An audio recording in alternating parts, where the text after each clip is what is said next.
Maybe you get featured in a newspaper, or you get featured in a magazine or a blog, and you, as an entrepreneur, you get very excited. Like, this is going to make me. This is going to be it. It's just an article. It's just one article. Don't put all of your eggs in one basket.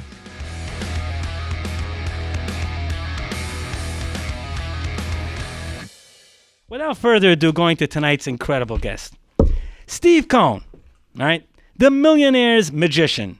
He is the producer and the host of Chamber Magic. Chamber Magic is get ready for this. It's an award-winning off-Broadway show that just celebrated its 20th anniversary. They're running for 20 years. His audiences have included the who's who of the celebrity world. Warren Buffett was there in the crowd. We're going to get to, how you don't get too nervous when you have great people. He's performed for over 500,000 guests during that time. He's been featured in Forbes magazine, the New York Times. We're going to cover a lot in tonight's show. Among the topics we'll discuss is operating in a very competitive industry, working with talented people, keeping your content updated. With that intro, we give a very warm welcome to Steve Cohen. Steve, thank you for joining me here on Mind Your Business. Thank you very much for having me. Well, what a treat. Where do I start?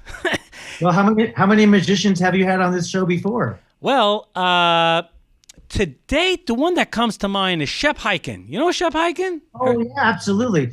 Shep is he's incredibly talented speaker and magician, and he knocks it out of the park every time. I've heard stories of people who have been to his presentations and have said that it's life-changing. Yeah, so thank you. So a special shout out to Shep Hyken for that. But we were excited to get a hold of you. And of course, a very special thank you to Mark Levy, who got us together. And we're going to talk about Mark a little bit later in the show also. But Mark, when you're watching this, yes, we didn't forget who got us together here. So, Steve, talk about your background. When were you babbling? What was it, at 1 year old? You jumped out of the crib? I mean, how did it work? What was the, I'm going to be a magician? How do you become a magician? Yes. Exactly. Yeah. Well, the old joke is that I got tricked into it. But the real story is that when I was 6 years old, my uncle, who was an amateur magician, very talented amateur magician, he showed me my first card trick. And, something just clicked in my mind. Sometimes the right person and the right thoughts kind of just combine at the right moment. And it was kind of explosive. So my uncle was born in 1901. He was an old timer, and he had seen all the great close-up magicians in New York City back in the day. So he used to carry around in his pockets little bizarre things that were magic tricks that you could buy in a magic shop. One of them was a little pocket knife that could change colors from black to red to white to green to yellow. And he gave me that knife, which is probably not the best idea to give a 6-year-old kid a pocket knife run around. But I learned how to do that very rudimentary trick. And my uncle saw that I actually wanted to learn more. It wasn't like I was just satisfied with the single one trick. So what he did was kind of like he strung me along. Every time we had a family party, he would show me a trick, he'd teach it to me, and he said, if you could come back and show me this trick performed well at the next party, then I'll give you your next one. Amazing. So he strung me along. He always kind of kept like you hungry. It's a great drug lesson. Dealer, basically. He always kept you hungry. Exactly. Let's fast forward. Okay. So just fast forward. So, I performed little magic shows in my hometown growing up in Westchester County. And then when I went to college, I went to Cornell. I started doing magic for fraternities and ended up doing a show for the university president, who then introduced me to Carl Sagan. And then suddenly I started entering into this whole world of people that I had never possibly could have dreamt of meeting, all thanks to magic. Now, Steve, you have a great story of how you got into college. Could you share it with us? Because through magic. Yeah. It's kind of true. Well, I mean, first of all, I was a good student. So I was okay. That always helps. That always helps. Yeah, that always helps, right? My parents wanted me to become a physician, but they got a magician. So one way or the other, they got an ishin. And anyway, when I was in high school, I had been doing magic shows all along, but my college essay was about magic. So naturally, when I had my college interview, the interviewer wanted to see me do something. That's Right. just, Right. Is it if you're just a dentist, talk, or are you the real thing? Yeah. exactly. It's kind of like, if you're a dentist, you go to parties and people say, "Hey, what's this inside of my mouth?" The same thing with being a magician. Like you go to a party and people say, "Show me something." Right. So that's what happened with this interviewer. And I did a card trick that she liked. And then I borrowed her ring from her finger and made it disappear. And suddenly I had her interest. And then I said, I have to go now, but maybe if you let me into Cornell, I'll get that ring back to you. And she didn't like that. So I said, oh, actually, even better. I've got your ring out in my car. And she's like, you're not leaving. So I said, don't worry, I have my car keys. And I showed that her ring had reappeared linked onto the keychain of my car keys. And then I gave it back to her and she's like, you are so in. That's great. So that was a little bit of a hint. I got a little hint. So now, Steve, when did you decide, you know what, I'm going to make a career out of magic? Well, it's not the kind of job that has a career path. There's no training program. There's no, step-by-step right. Rankings. Like you don't say I'm a yellow belt in magic and then a red belt in magic and a black belt in magic. Right. It's very fluid. Right. So, I decided when I was very young that I wanted to become a magician, but it's, my parents always said you have to have something to fall back on. So that's why I went to college. But after having graduated from college, and just a whole long story, I went to Tokyo and did a study abroad in Tokyo. I speak Japanese fluently. When I came back from Japan and graduated from college, I thought, I want to give this magic thing a try, but I don't have any money yet. So I started working in a marketing company, just using some of my Japanese language skills. Okay. And then was moonlighting as a magician on the side. When I realized, actually, I can make a lot more money working for myself than working for someone else. So that's kind of when the switch flipped, and I left that company and went off on my own and had many years of being very hungry. But what I decided to do was do some. Again, I could speak Japanese. I was doing some work on the side, which was Japanese language translating Japanese documents from Japanese into English for law firms, for the U.S. government, patent translations, applications. So those are all things that I was using to kind of pad the coffers while I was really trying to make my living as a magician. And it was very slim pickings in the beginning. Wow. And that's a very important lesson because there are many people, when they embark on the journey of becoming an entrepreneur, they say, okay, I could potentially make more money going out on my own, not realizing that the first 1, 2, 3 decades, it's not that simple. I'll tell you how long it took for me. So I came back to New York from Tokyo in 1995. Mm-hmm. And then it took 5 years before I launched my show. And I was really living a very meager lifestyle. I remember at one point, if I had a donut, that was a meal. So it was a really tough 5 years. Then when I decided to launch the show, it took another 2 years before it actually started to break even and turn a profit. So that's 7 years. And that's something that people often gloss over when they look back and they talk about their successes and whatnot. It was a 7-year period where I was really living hand to mouth. Now, before we get back to some questions that I'd love to address, could you talk about some of the books that you've authored? Sure thing. So the first book that I wrote is a book called Win the Crowd. I actually have a copy of it right here. Sure, let us see. So there's a small Win the Crowd. Small promotion. Sure. It was translated into 7 languages. And the book is basically the idea behind the book is stripping away the secrets of a magician. The real secrets are the presentational skills. Because if you take away all of the sleight of hand and the gimmickry and the trapdoors in the stage, still the magician has to come out, stand in front of a crowd of people, and convince them that what he or she is saying is the truth. And so that's really what you need to be doing as a business person or as a presenter, whether you're presenting to one person or to 1,000 people. And so what I did was I kind of pushed all the magic secrets aside and drew out all of the showmanship and the presentational skills. And those have actually helped a lot of people who are not ever dreaming of becoming a magician, but have found that it helps them as a teacher or as a presenter. So those things have actually been really I would helpful. even say for business people that are presenting to an audience, or even in the in a corporate boardroom, I mean, so win the crowd. And of course, it's available on Amazon, right? I would imagine. It is, yeah, it sure is. Amazing. And that book's been out for, I don't know, for about 15 years now. Nice. And it keeps selling. People love that book. I've had comments from teachers, from business people, from presenters, professors who have all said to me that this book has actually helped them in their confidence, standing in front of people, showing them how to actually, win the crowd, basically. Excellent. The next book that I put out is a graphic novel. It's a comic book that was drawn by an artist who draws for Batman and does the coloring for Daredevil. So this is like this is a real comic book. The forward is by David Copperfield, the magician, and so this actually is it's a history of my background as a performer, but it's a fictionalized version. I've actually never murdered anybody, but there's a lot of murder and intrigue in this story.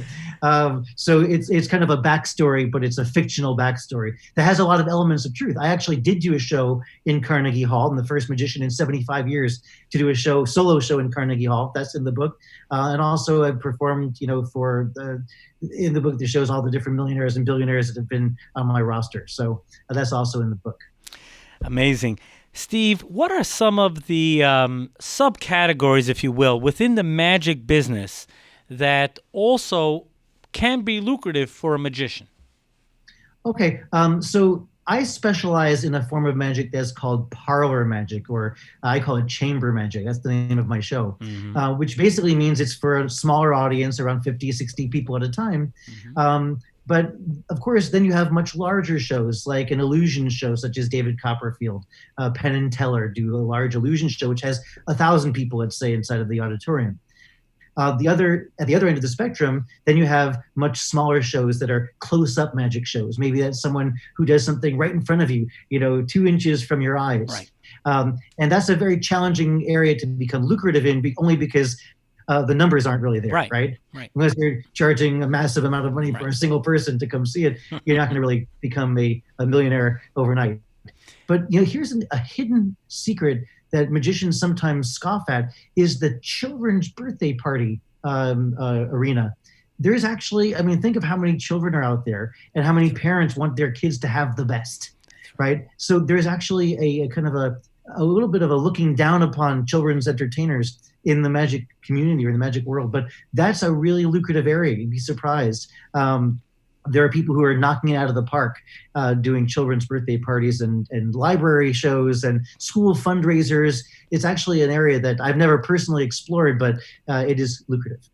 It's also a great way to start. On one of the shows when we were interviewing Shep Hyken, he did talk about that. He talked about that, as a kid, going around, and his parents would drive him around, and he would do the birthday parties as a way here before I got my driver's license. That's what happened with me. My parents, bless their heart, they drove me all over the county and took me from show to show because I couldn't drive yet.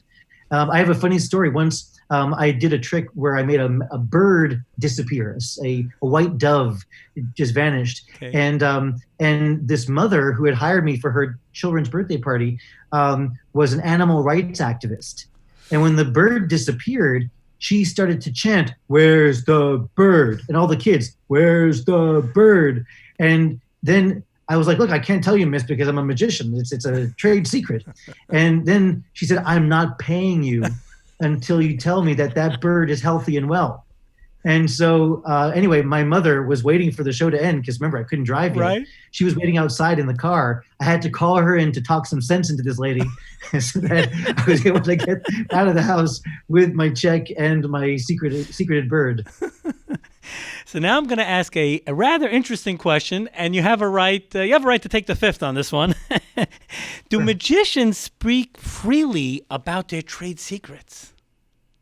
Oh, you mean amongst ourselves? Yeah, amongst yourselves. Okay, well, that's a great question, Yitzhak, because magicians do exchange information to each other. That's how we learn. That's how we Okay. further the craft, Right. right? And in fact, we have magicians conferences. We have magician lectures where we teach to each other. We also have, like in any trade, we've got online learning and online merchants who sell magic tricks and online downloads and even books and other physical props and instruction manuals to each other. So yes, magicians have to, in order to keep the momentum of the business and the trade going. Gotcha. By nature, we actually must share. However, there is a meritocracy. And what that means is that if someone is simply a secret seeker, or someone who's a looky-loo and they want to learn the secrets, but they just want to learn it for the secret's sake, oftentimes the doors will be closed. And in order for me to want to teach or to feel compelled to teach someone else, I want to know that they're at a level that's similar to me. In other words, are they a dedicated student of the craft? Have they put in their dues? Have they paid their dues? Has this person ever performed on a live stage before? Are they just an armchair magician? So these are all things I take into account, and magicians take into account when we size each other up to see if the other person is worthy of the secret. 100%. Now, I remember very quickly, Sure. one time David Copperfield came to see my show when I was performing at the Waldorf Astoria Hotel here in New York. And when I was performing for David Copperfield, the trick that he liked the most was one that I'm famous for. It's called Think a Drink, where I have a silver tea kettle that I can pour any drink from that you ask for. So someone asks for a bourbon, and I pour them bourbon. This person wants to have lemonade, I pour the lemonade from the same spout. Next guy wants to have a Diet Coke. The next guy wants to have, a gin and tonic. And I pour them one by one. They want to have hot drinks. I can have a mochaccino, anything at all. I pour them for them. So David Copperfield afterwards said to me, "Don't ever tell me how that was done. I don't want to know." And I think isn't that brilliant? That's Isn't great. that brilliant? That's great, because that'll kill it. There's a joy in not knowing. And I think that, everyone wants to know the secret, but once you learn the secret, it might be something stupid, like, there was a piece of tape stuck to the back of it. Right? There's sometimes the secrets are very rudimentary, and it's surprising how easily humans can be deceived. But when you don't know the secret, there's always that realm of possibility and wondering, well, I wonder is there some cockamamie device that he's built? Does he have a little midget inside there pressing buttons, pouring drinks? I mean, you have no idea. There's so many possibilities that are open. And so therefore we enjoy the whole experience. Steve, before we go to a break, I just have to ask you this. Going back 20 years, you entered a very competitive market. The New York theater market is highly competitive.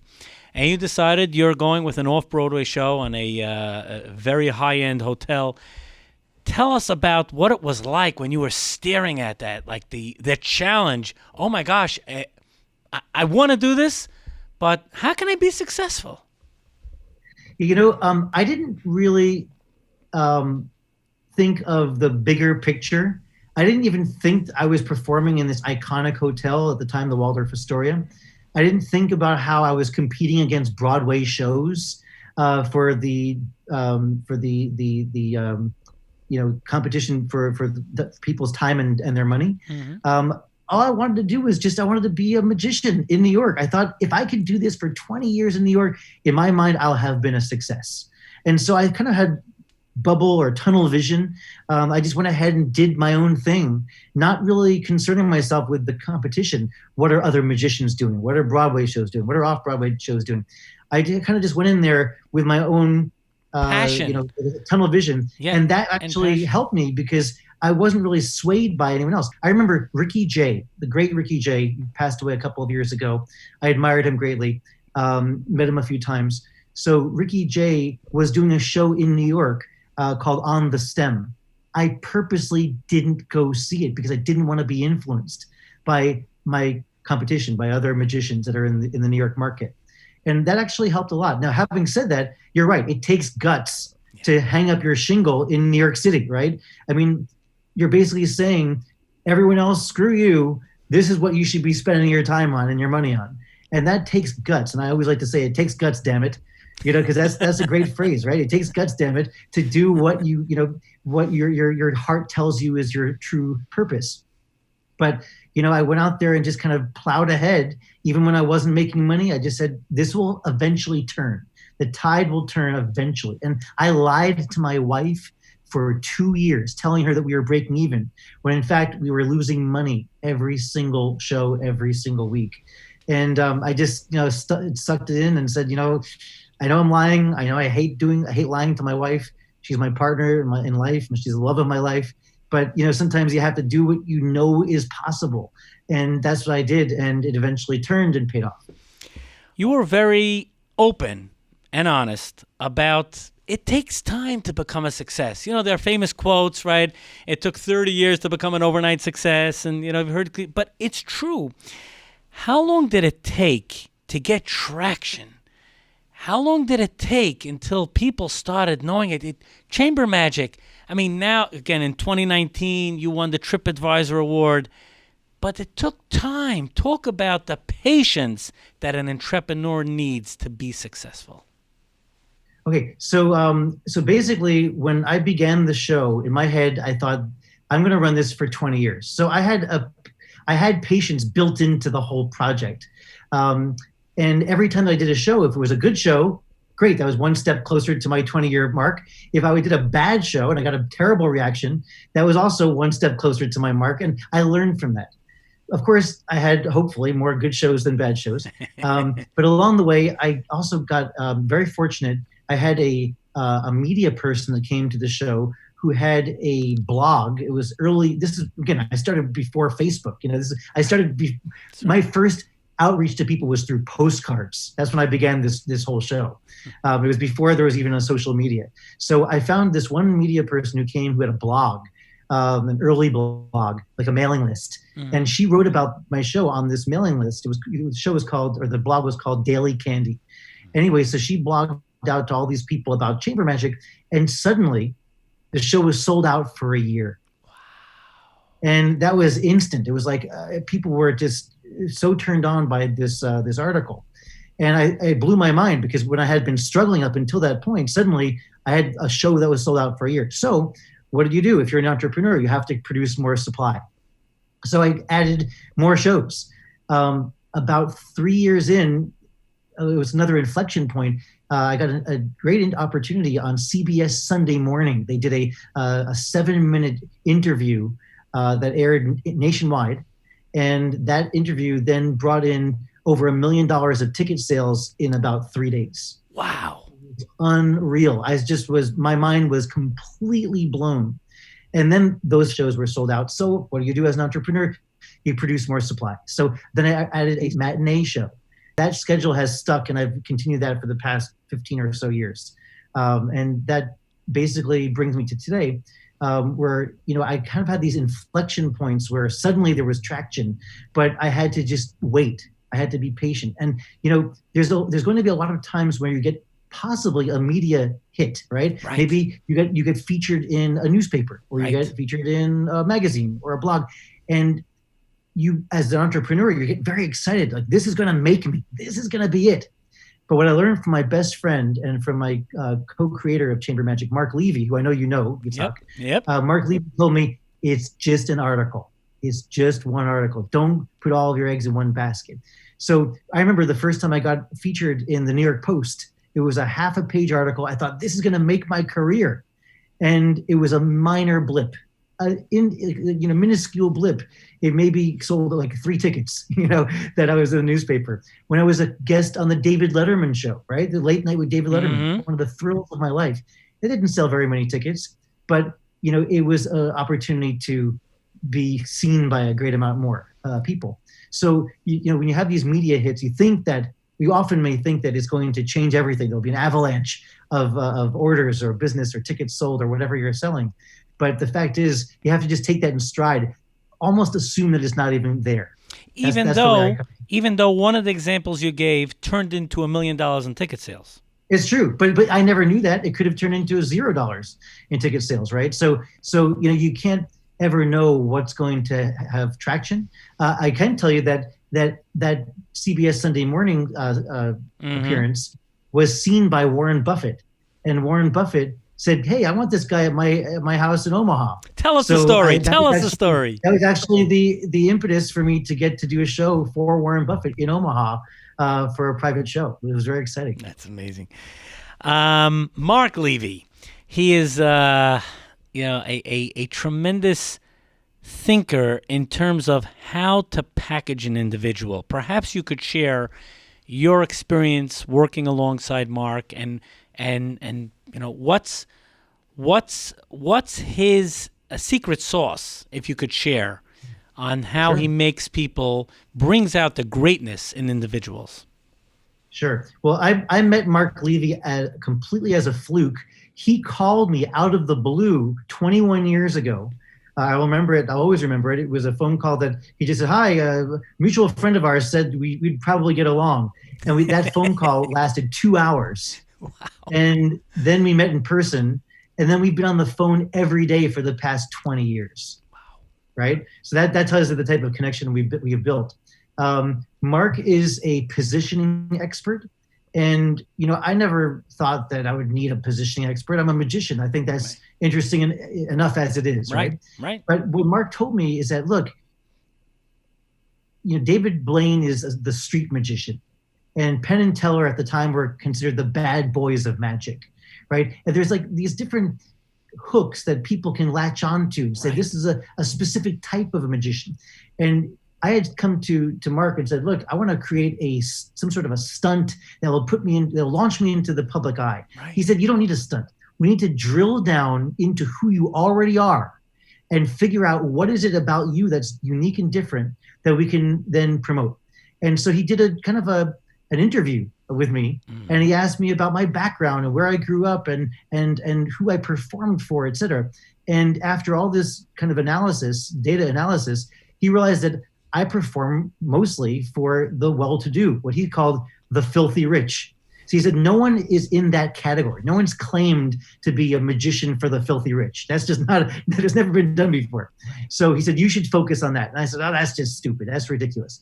And around the same time, I got featured in a magazine, and it was called Avenue Magazine. Okay. It focused on the Upper East Side, kind of wealthy people in Park Avenue, Fifth Avenue crowd. And the article said, Steve Cohen is the Millionaires Magician. He performs for A-list celebrities and members of country clubs, et cetera. So I told that to Mark, and Mark said, that's it. You're going to be the Millionaires Magician from now on. And I fought him tooth and nail. Stupidest thing ever. And he said, nope, you have to go all in on this, Steve. And so I told my wife, I'm going to become the Millionaire's Magician. She said, you're a moron. I told my parents, they said, don't do it. Everyone said, don't do this because you're going to alienate your audience. And what Mark said is, no, you're wrong. He said, if you can't turn away the $2,000 gig, you'll never get the $20,000 gig. And that's what really made the difference for me, because when I accepted his insistence on the Millionaire's Magician and printing up business cards that say the Millionaire's Magician, entertainment for exclusive events, and making a website all around the Millionaire's Magician, and eventually even today, like I mentioned before, creating a graphic novel, a book called The Millionaire's Magician.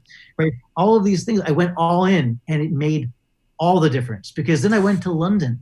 I did this show in London and called myself the Millionaire's Magician. The British media ate it up. They said, this guy is the Millionaire's Magician. They just took it at face value. Then when I came back to America, it was like Europe's eclipsing sensation. That's what Houdini was called. Europe's eclipsing sensation. I came back with all this great media from England that said the Millionaire's Magician has taken London, right? And then that really took off and snowballed from there. My guest is the Millionaire's Magician, Steve Cohen, the producer of Chamber Magic. I need to go to a commercial break, but I just got to get in another question here. And that is, I understand that you have a dress code for the audience that shows up. I found that fascinating. Could you discuss? These days, I dress pretty spiffy. I have a relationship with Paul Stewart, the clothing store on Madison Avenue. We have a relationship. And so anyway, I wear all Paul Stewart clothes. But I thought, wouldn't it be nice if not only I were wearing fancy duds, but if the audience were too? Because the venue that I perform in is super elegant. My new venue is at the Lotte New York Palace. It was at the Waldorf Astoria for many years, but that hotel is closed for renovations. I moved the show to my favorite new hotel in New York, which is the Lotte New York Palace on 50th and Madison. And the room is a 19th century drawing room. So it would make no sense for people to come in shorts and T-shirts and tank tops. So we make a dress code, and everyone loves coming in and making a night of the town. You know, and I love the logic behind it. You have to dress for the part, and it's no different than in a person in their business, you know, dressing. If you're attending a very important business meeting with executives, you have to dress. If you're going to dress inappropriately, you probably won't get the deal. And here, the ambiance, the setting, it's all part of it. It's all part and parcel. You know, I hate to cut you off, but what I found is that we have a dress code, and then a lot of the men are resistant. And they don't want to get dressed up because they wear a suit during the week, right? But when you're going out to a cocktail attire event, it elevates it in your mind. You have to start planning for the event in advance, right? Like a week before, I'm going to a magic show. I better make sure my suit is dry cleaned, etc., or my blouse is pressed. So anyway, I find then that when I thank the audience for dressing up, I actually make a point of thanking them for following the dress code. The women always nudge their boyfriends or their husbands, like, see, I told you so, right? And then they look around and they see that everyone else did too. And it actually adds to the ambiance. Steve, what have you been up to? And, unfortunately, it's, the show is shut down now for months. You know, are you just twiddling your thumbs? I mean. Actually, my thumbs have been twiddling me. So what are you up to? Yeah, that's the problem of being a magician. So what I've been doing is a couple of things. First, I have a bunch of playing cards, different types of playing cards that I released. These are available now in all sorts of bookstores and Barnes & Noble, Target, etc. So these have actually been a little bit of my business while the show is down. But to me, even more interestingly, is I've been working on 2 new books. Tell us, sure. Yeah, the first book is coming out in October from the publisher Assouline. It's a French publisher based here in New York City. The book is called Confronting Magic, and that book will be out in mid-October. The foreword was written by Guillermo del Toro, the famous movie director, and the book is basically a celebration of 20 years of magic in New York. But what I did was I had photographers come over the years and secretly take pictures of the audience reacting to the magic. So the name of the book is Confronting Magic. And you see all these faces of people dropping their jaws, their hands thrown up in the air, falling over on their neighbors' shoulders, and just like they just don't have any response to the magic. And that's part of what's in the book. Also, I've written many essays that are included as well. Steve, running a show means you interact with a lot of very talented people. I'm sure your cast, it's clear they are extremely talented. This is a rather delicate question because I don't want you to get in trouble with your cast, because the day will come, hopefully soon, where you're going to be back on stage. How do you harness the talent of very, very talented people?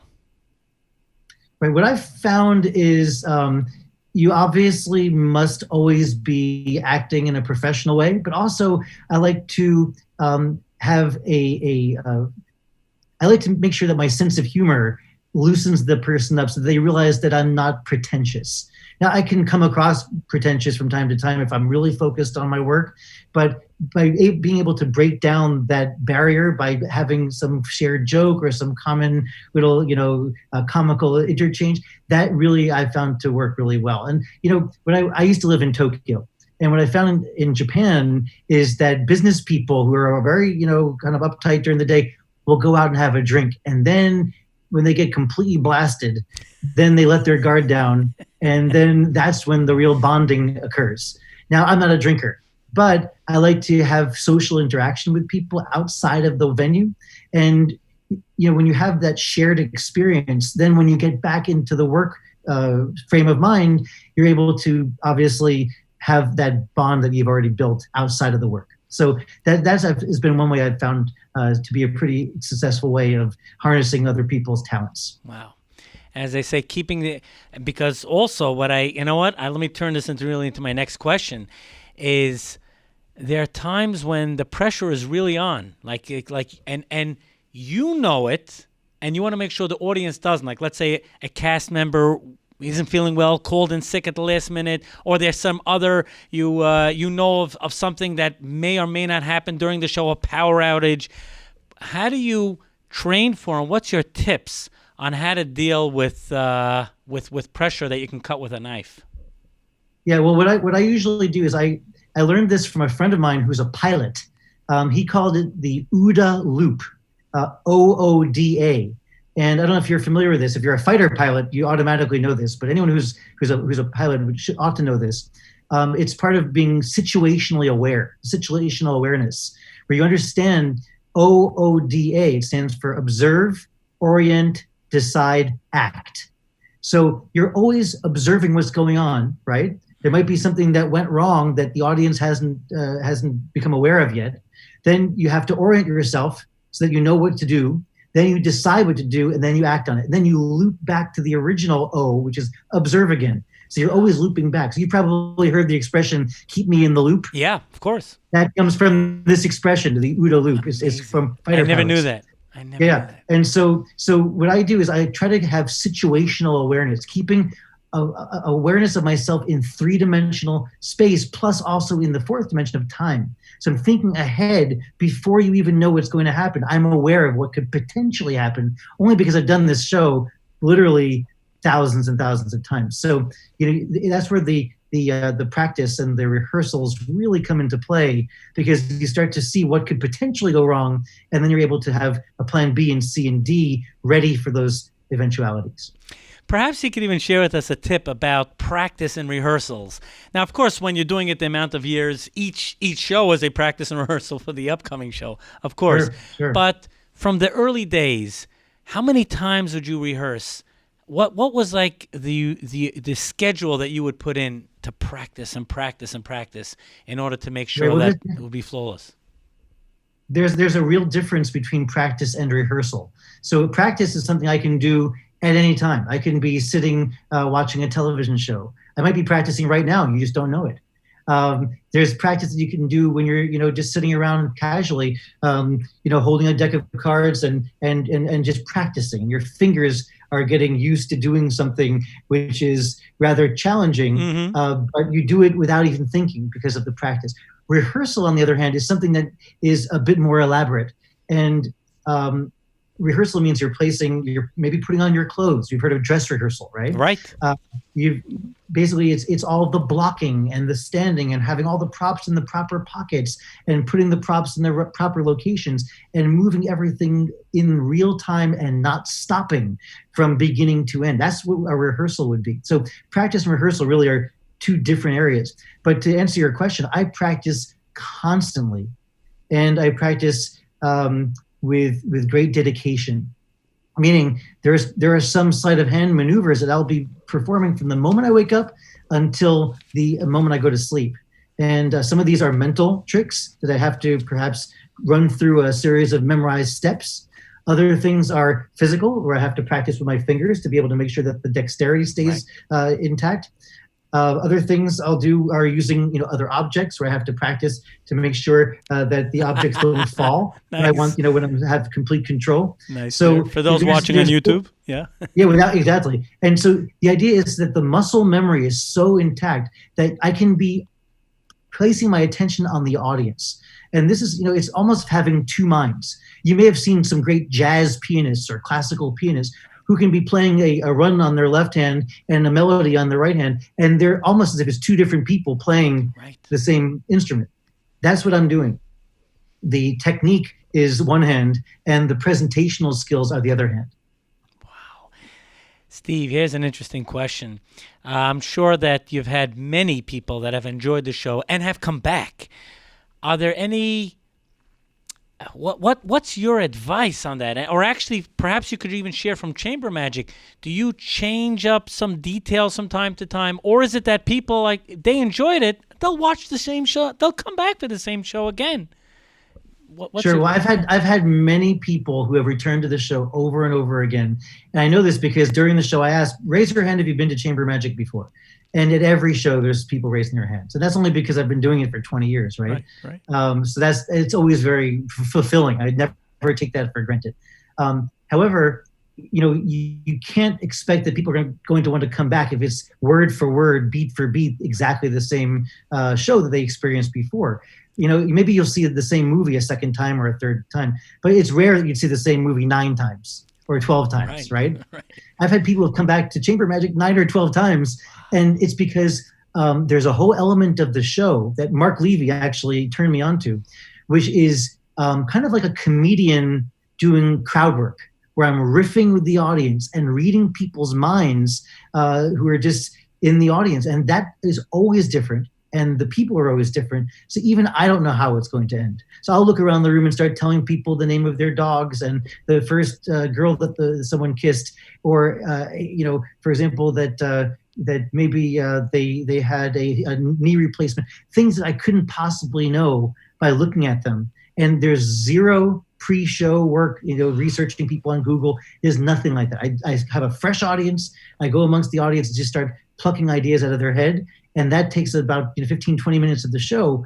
Mark Levy was the one who turned me on to it. He said, Steve, you're starting to get bored. I can see it in your eyes. We have to add something that will make you fresh. And so I ripped out an entire reliable part of the show that was working beautifully every time. And I threw in this segment which has open-endedness. And it allows me to create and to be to be a poet on the spot and create this entire segment of the show, which even I don't know how it's going to end. So that's what's kept me fresh all these years. Steve, the time flies when you're on radio, and we only have around 2 minutes left. Perhaps you could share, and you've shared so many great takeaways for anyone in business, as it applies to magic and as it applies to the world at large for entrepreneurs. Perhaps you could share a tip or two for all the small to medium-sized business owners out there. Sure. The best advice that I have is something that my mentor gave me when I was starting the show. Her name is Holly Pepe. She's a poetry professor, but she also happens to be a great supporter of magic. And she said to me, always think in real time. Don't push the river. You must let it flow. And I think that's a very poetic and a beautiful way of approaching business, right? Think of things in real time. You want it to happen now, right? You put in all this investment and time, and you want to see results right away. That's what everyone wants, right? We want instant satisfaction and results. But if you think in real time, then you understand it's not going to happen right away, most likely. Right. And that's why when I made that 20-year goal, she said, "Oh, you're on the right track. You made a 20-year goal. That's good thinking."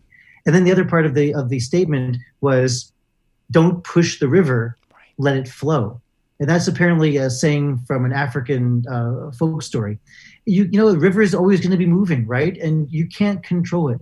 The moment that you accept that, you can't control everything.